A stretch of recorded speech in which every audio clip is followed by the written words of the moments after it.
We want to welcome you to the Dallas Independent School District STEM Environmental Education Center virtual field trips. And we want to say a very special welcome to Martin Weiss, Arthur Kramer, Anne Frank, and Lakewood, all of the Dallas ISD schools.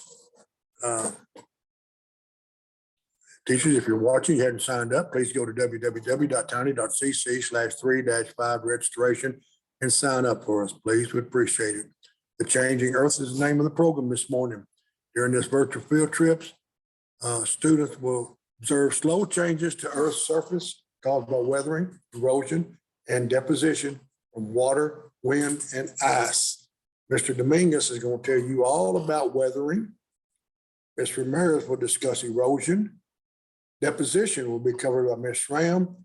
Mr. Monroe will give you a very good stream table demonstration. Students, you cannot ask us a verbal question during this program, but you can go to www.tiny.cc/question-answer and fill out a question, send it to us. I'll do my best to answer them during this program. And if not, I'll send the answers to your teacher and they can discuss them with you. And now I am going to stop sharing my screen. And Mr. Dominguez is going to tell you all about weathering. Hey guys, it's Mr. Dominguez. And one of my favorite things to do in the spring is growing chili plants. But I would not be able to grow anything without soil. When I was a lot younger, I didn't realize that the primary component of soil is rock. But how do we go from these big rocks to the soil that we use to plant our food? Well, rock breaks down through a process called weathering. And there's different types of weathering.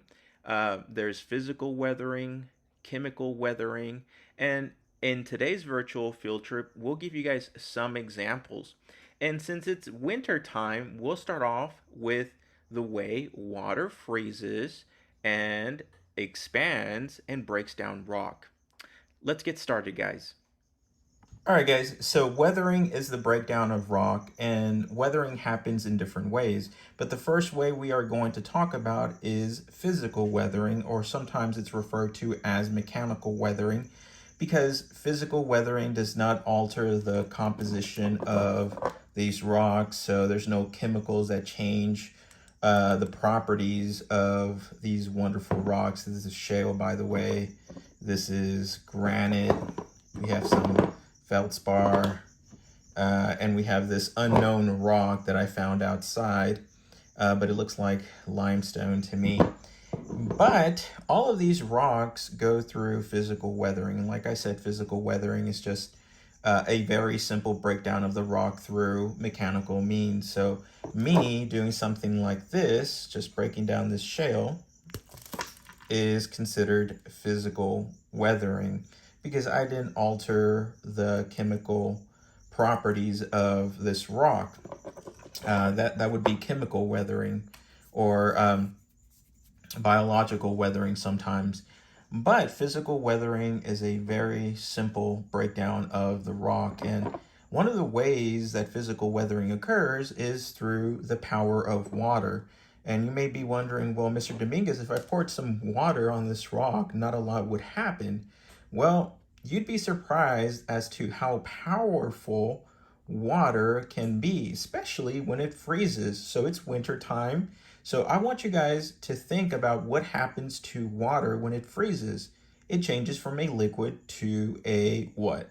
A solid, right?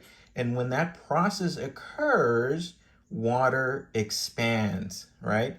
So rocks are permeable. So that means that water can get inside of these rocks. So think about what happens when you leave a soda can inside of the freezer on accident. You leave it, you go away for a couple of hours, you come back, the can exploded. Why? Because the liquid inside that can expanded and exploded that can. So the same thing happens to these rocks when the water that's gotten inside of them freezes. And a really simple way to visualize this is to Use an egg. So for this demonstration, you would need an egg. You would need a plastic bag, a Ziploc bag. So you would put the egg inside the bag so you don't make a mess. And what would happen to this eggshell if it went inside the freezer for, let's say, 24 hours? What would happen to the eggshell? Well, it would crack, right? Because the insides of this egg are primarily water. So the same thing happens to these rocks. When that water expands, it goes through a type of weathering called physical weathering because water is expanding when it freezes and it breaks down this rock, right? So simple way of demonstrating physical weathering is by freezing an egg in your freezer. And I'll show you guys what happened to the egg in a little bit. All right, guys, the next type of weathering that I'm going to talk about is chemical weathering.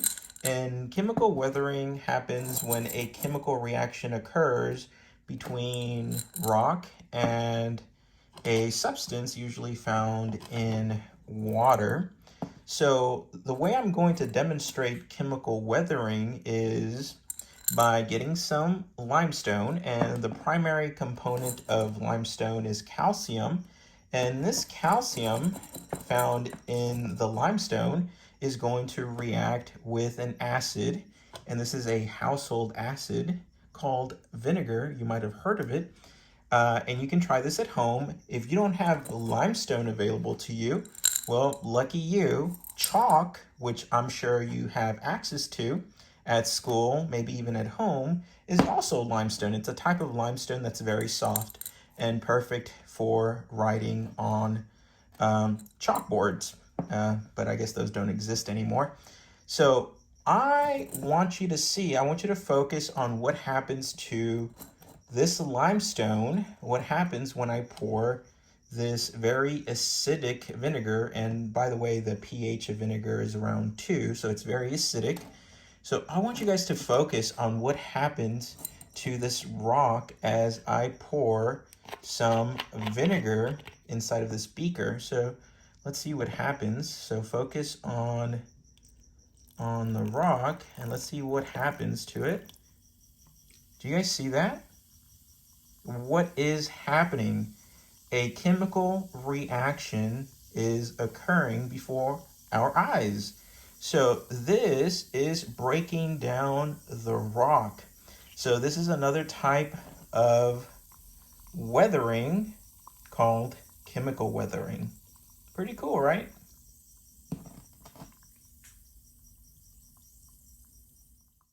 All right, guys, so let's go check on that egg that we put in the freezer earlier. It's been a few hours.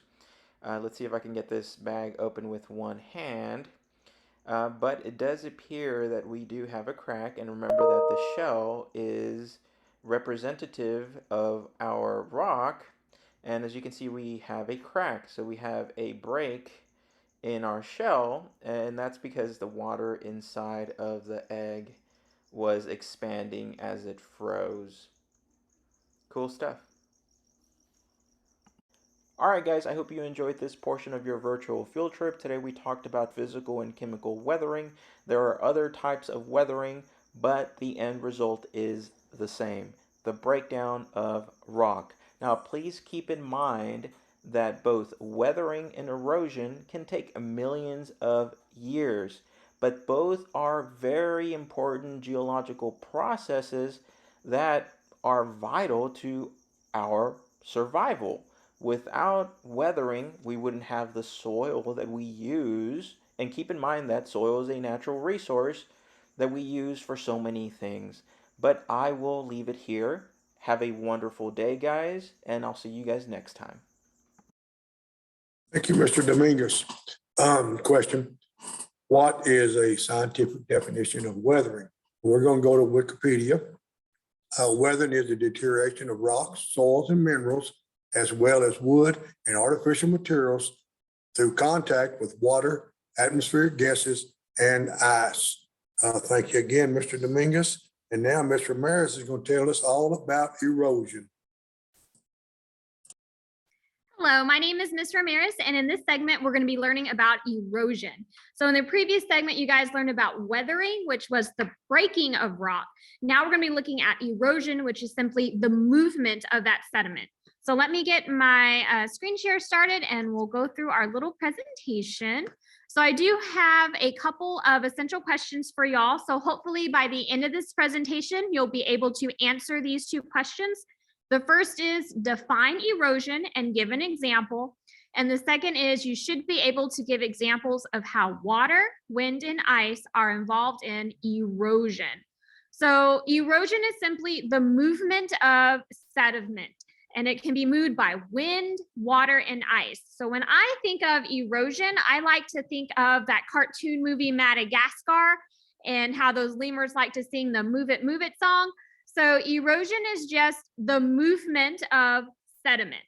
And then here in these pictures below, you can see how sediment has been moved either by water. Most of these are by water, but again, wind and ice can also move sediment.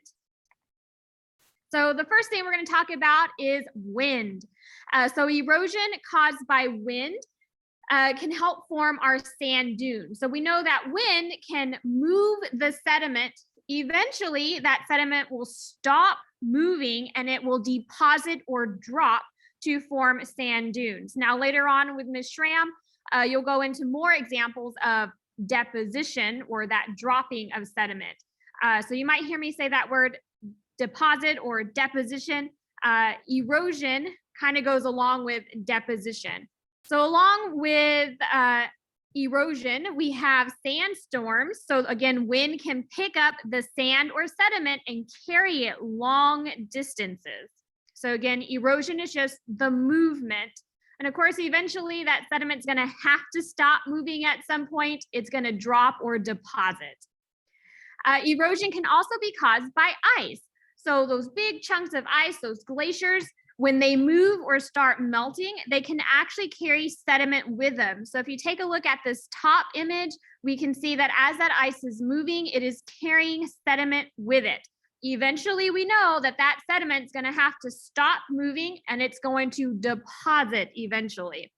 Now, we know that glaciers, when they move, can create these huge U-shaped valleys when they move. So erosion can help form different landforms. We also have erosion caused by water.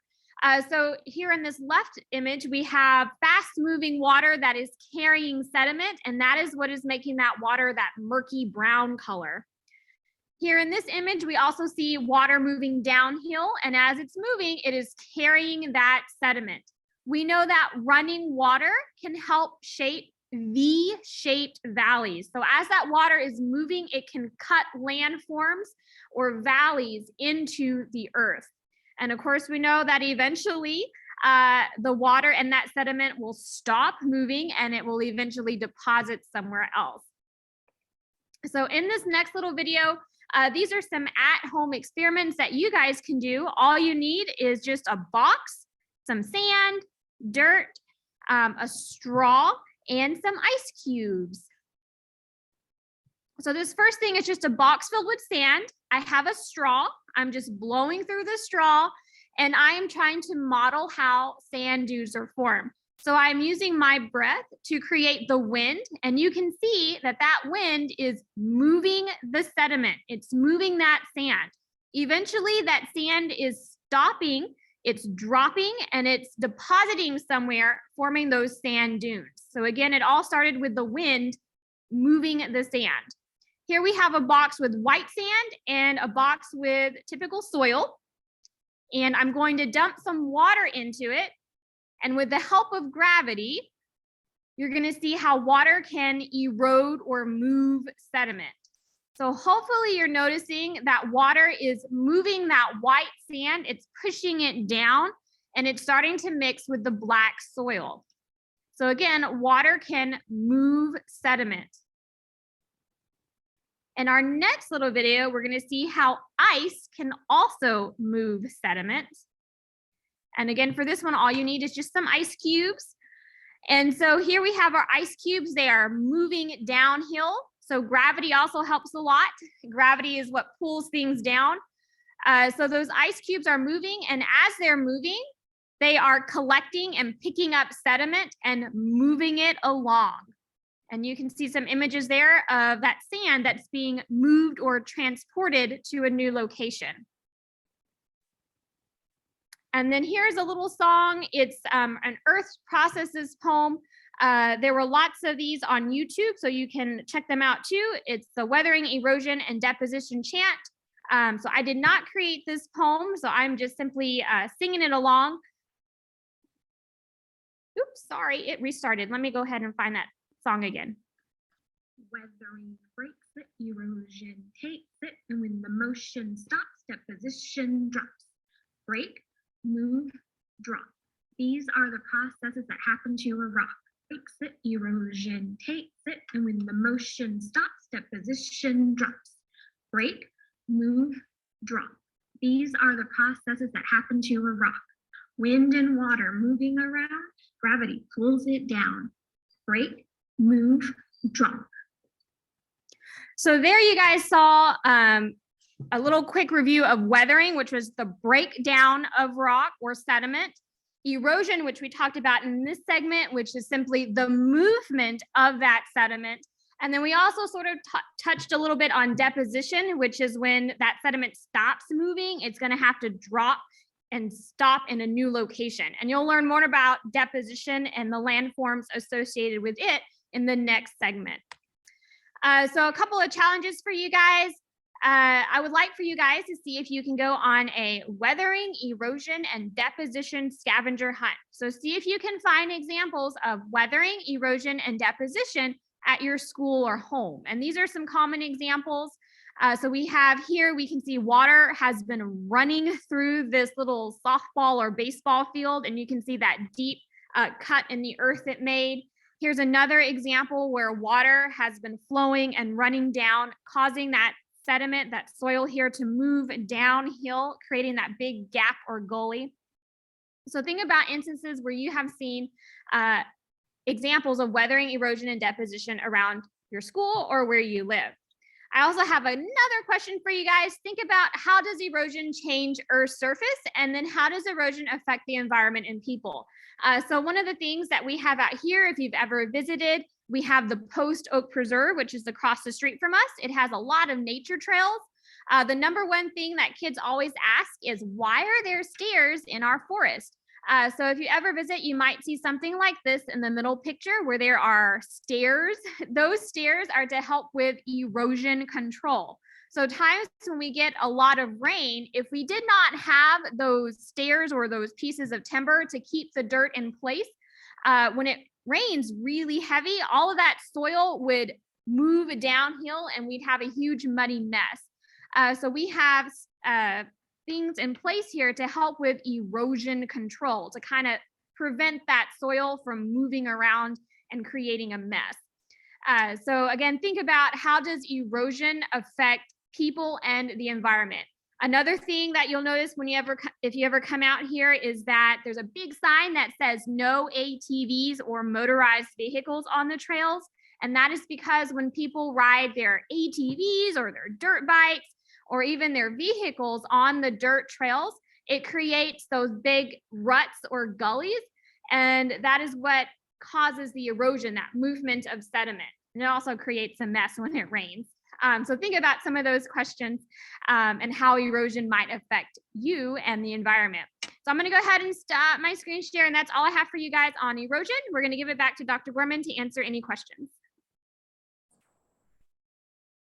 Thank you, Ms. Ramirez.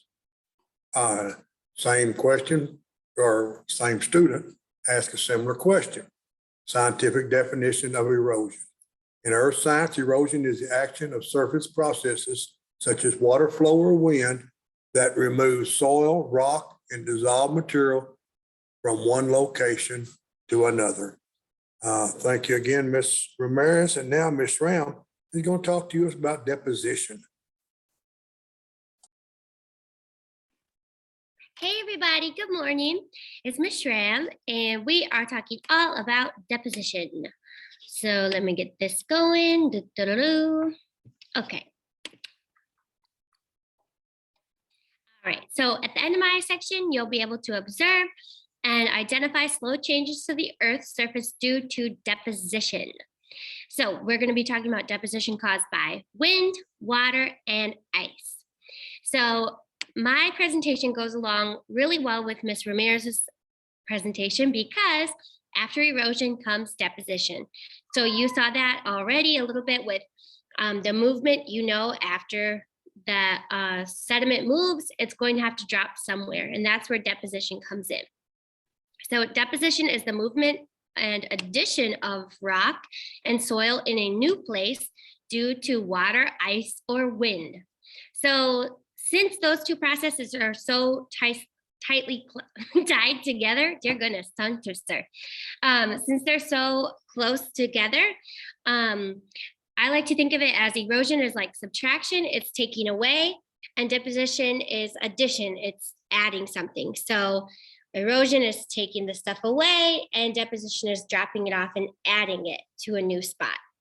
So they go together quite well. Now, so my first example is going to be a boulder left behind by the glaciers. So you saw earlier with Mr. Ramirez that the ice traveled across the land, picked up big pieces of rock and small pieces of rock, and it traveled along with the ice. Well, eventually that rock is either going to get stuck on something, or the ice is going to melt, or it's just going to get deposited along the way. So there's still boulders that are left behind by glaciers that we can see today. So they're kind of evidence of the ice age and where glaciers were. So that's my example of deposition by ice. So we're going to play a little game because you've already learned quite a bit about erosion and therefore deposition, because that's what happens after, right? So you're going to play a game with me that has 5 different pairs of natural occurring events. And we're going to have a picture and a description for each one. And you're going to have to try and figure out which one is the example of deposition and whether that's caused by ice, wind, or water. Okay, so this one, of course, was deposition by ice. So let's see, there's going to be 5. So I won't be able to hear your answers, but you can keep track on your own. You can tell your friend next to you what you think is going to be. But either way, there's going to be 5. So the first question is, which natural event is an example of deposition? And the second part of that question is, what natural force is causing this result? So we've got waves washing away sand at the beach. And then we also have deltas forming at the mouths of rivers. So I want you to think which one is deposition and what is causing that deposition. Do, do, do, do, do, do, do. Okay, enough of that. So hopefully you picked the deltas forming at the mouths of rivers. So we know that rivers are agents of erosion. The water rushes by and picks up all the sediment and soil and takes it downriver. Well, what happens at the end? When it reaches a bigger body of water or the mouth of the river, when it opens up, it drops off all that sand and sediment. And you can see clearly here where all of that sand and sediment has been dropped off at the mouth of that river. So that is the deposition. It's depositing all that sediment right at the mouth of the river. And so the key words here, kind of pay attention to the verbs and they'll help you out. So delta's forming, we're forming something new. So we're going to be adding things. And the other part, waves washing away sand at the beach. That beach is being eroded. It's washing it away. All right. So next example, which natural event is an example of deposition and what natural force is causing this result? Oh yeah, that means the other one was caused by water. That's obvious. Okay, sorry guys. Okay, so we got 2 examples now. On the left, we have soil blocking a road after a mudslide. And then on the right, we have caves being formed by acid rain dissolving limestone.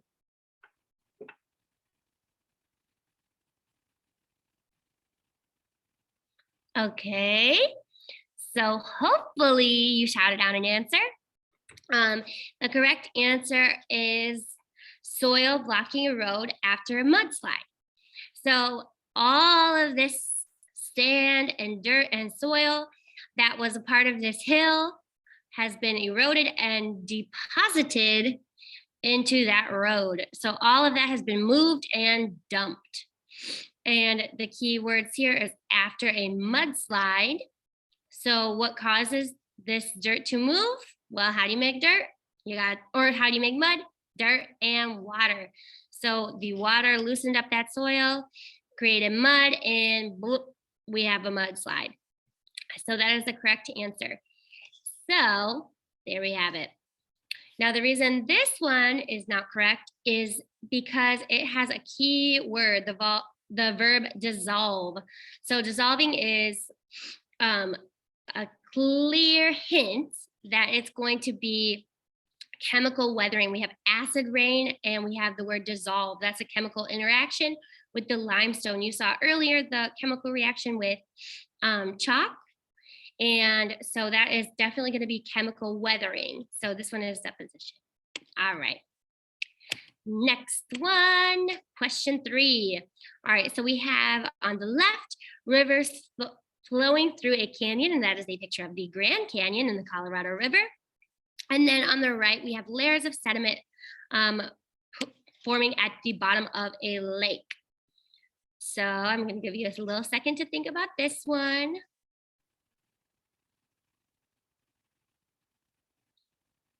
Okay, so hopefully you chose the layers of sediment forming at the bottom of a lake.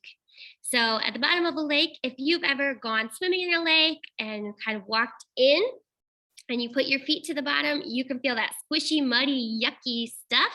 That is silt that's collected at the bottom of the lake. So what happens is the waves or the movement of the water at the top of the, like at the surface and the edges and the shore washes it away and erodes the shore, right? So we've got sand and soil being washed into the lake. Well, what happens when those waves stop moving and the particles slowly settle at the bottom? That's deposition. So all that soil and silt that's collected at the bottom, that icky layer on the bottom of the lake, is an example of deposition. And once again, what's moving it? Well, we're in a lake, so it's going to be water. So the other example, of course, is erosion, because the river is taking away all that rock and forming that canyon. So this is our deposition. All right, 4, we got 2 more, children. So hopefully you've got a good record so far. So on the left, we have wind blowing sand into a rock and carving arches. So the wind is blowing and carving that arch out. Then we have a pond being filled with sediment, forming a marsh. So the pond is filling up with that silt and becoming a marsh. Which one is deposition and what is causing it? All right, hopefully you chose the pond filling up and forming a marsh.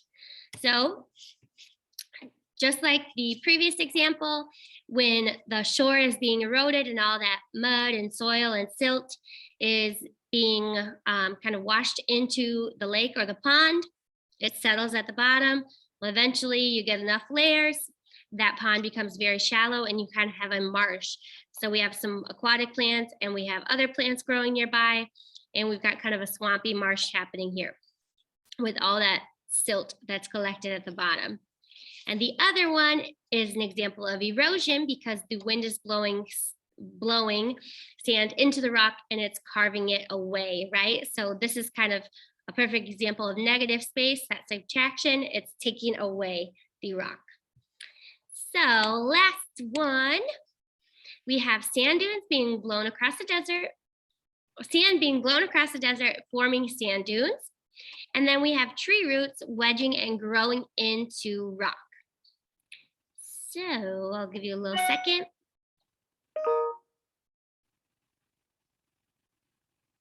And hopefully you chose the sand dunes. So sand dunes are, of course, caused by erosion and deposition, the wind blows sand away and it drops it off, forming a sand dune, right? So it kind of, those two go hand in hand to make sand dunes. The other example is actually weathering, because that tree root is pushing apart and growing through the cracks in the rock, and it's making bigger cracks and breaking that rock down, right? So that is going to be weathering. All right, that is all I have for you today. I can't wait to see you next time, and I hope you enjoy the rest of your day. Thank you, Ms. Ram. We did have a question. And again, we're going to go to Wikipedia. Define deposition. Deposition is the geological process in which sediments, soil, and rocks are added to a landform or a land mass. Ms. Ram gave some great definitions and demonstrations of that. And now Mr. Monroe is going to tell you all about stream tables. Good morning, students. My name is Mr. Monroe, and we're going to be looking into stream tables. You know, when I first looked that up, it's been some time ago, I've got a lot of definitions of what a stream table is. Even had something to do with drafting and didn't even have anything to do with science. But actually, we're using a stream table today. And there are a couple of things I want you guys to really understand about the use of a stream table. Scientists use stream tables because they want to find out how different geometric systems such as hill slopes, rivers, ocean coastlines, how they react to earth processes, okay? Now, Ms. Schramm and Ms. Ramirez have covered the two main earth processes that's involved in using a stream table. A stream table is actually a model. And man, are there a lot of different models of stream tables. Some of them are very elaborate. I mean, oh man, such as using a digital water flow. For example, I've got a stream table that is so large in this room and it's so difficult to hook up, I would not be able to hook it up and put it on screen for you guys today because it's so large. Very seldom have we used them out here, only when students come to see us person to person. So today I did construct a very simple stream table. Now, a stream table will let you observe some of the processes that would take years, thousands of years. Using a stream table, you can make those processes and learn about those processes because it happens, maybe in a matter of minutes, such as erosion and deposition, okay? Now, there are certain control factors. Earlier in my first session, I had a deeper slope or a higher slope than what I'm going to use with you all. And also the nature of the surface that you're using. This morning, the first session I used was basically a sandy type soil that I was using. And so it leads to some kind of, I guess you might call limitations. First of all, the time dependence when you're using a stream table. You know, you get one shot at it, matter of minutes, and it's over. And then the applicability of it. It's uncertain. For example, this morning when I used it, I did not control the water flow very well. And so I guess you might call it my hypothesis, the thought, or what I wanted to see as an outcome. It really didn't happen. So let's go ahead and take a look at this other stream table that I've constructed. Here it is. Hopefully you guys can see it. I did put a little vegetation in there as if to say that there are trees involved on this hillside.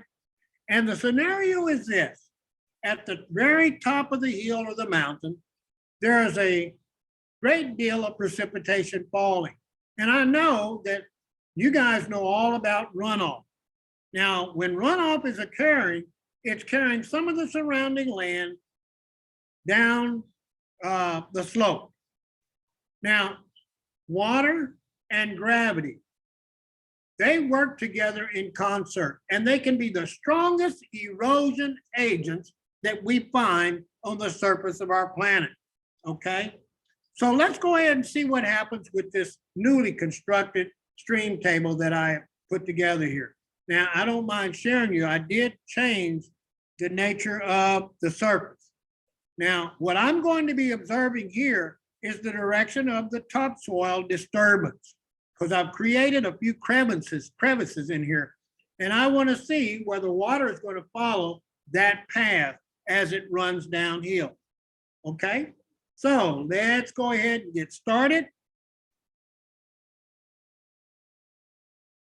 All right, now I noticed that there was a reddish color here. That's because I use sand as the topsoil, and right underneath here, I just happened to bring some of that Oklahoma soil, which is kind of a red clay, and I put that underneath.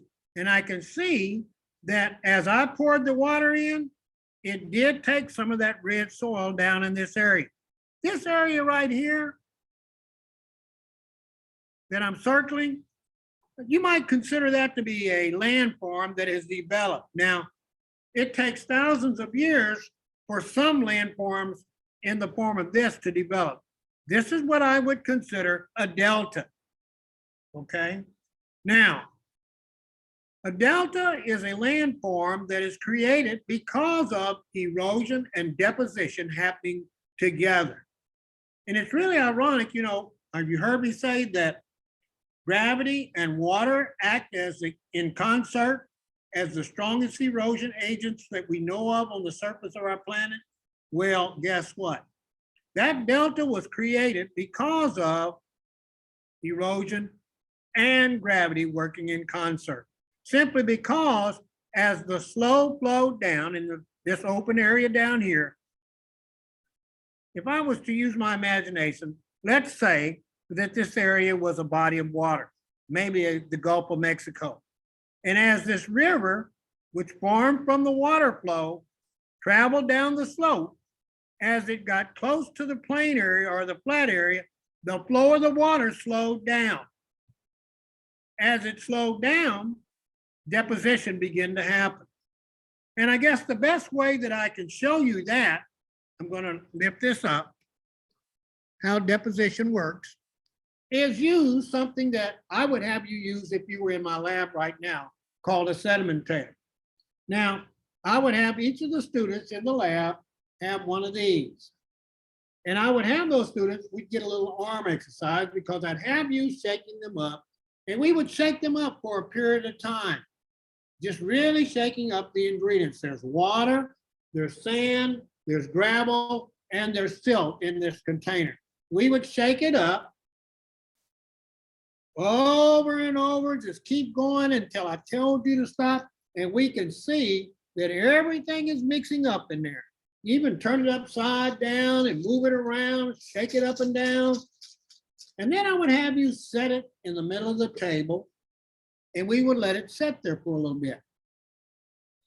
As it settled, and it may take a while for it to settle because we shook it up pretty good, it might start looking like this. And you would notice at the very bottom, there's gravel. Those are the larger pieces of sediment.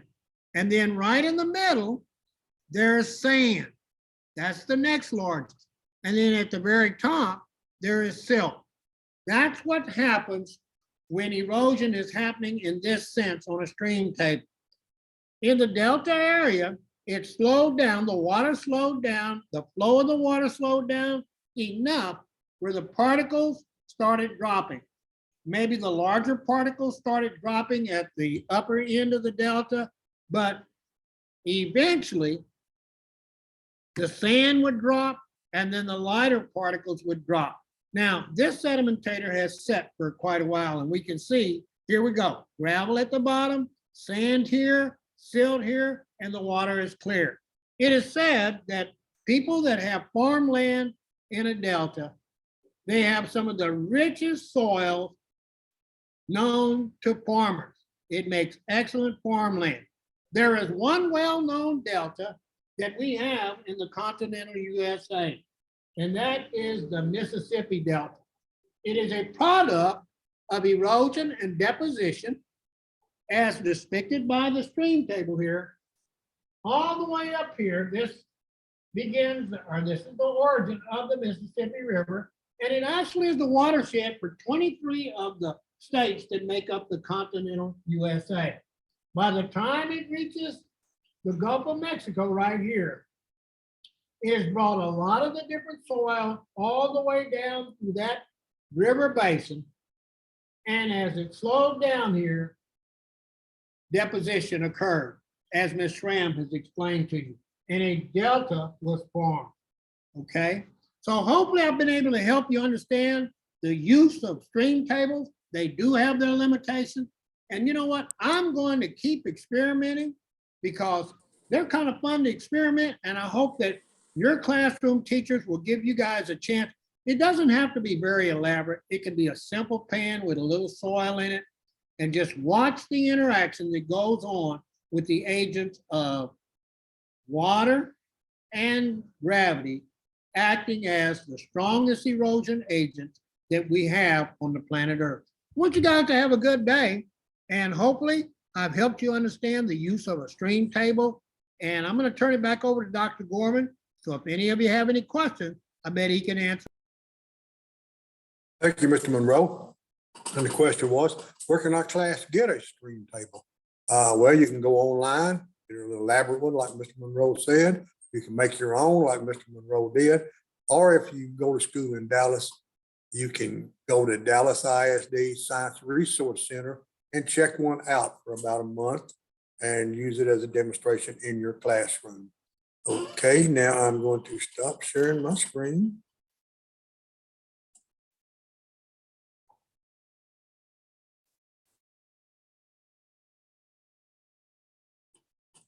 During this virtual field trip, students observe slow changes to Earth's surface caused by weathering, erosion, and deposition from water, wind, and ice. Weathering by Mr. Dominguez, Ms. Ramirez did erosion, Ms. Schramm did deposition, and Mr. Monroe did a stream table demonstration. Thank you, teachers. If you would, go to www.cc/3-5 feedback, fill out a short form, and send it to us. Thank you again for joining us today. You guys have a great day. More importantly, have a great life.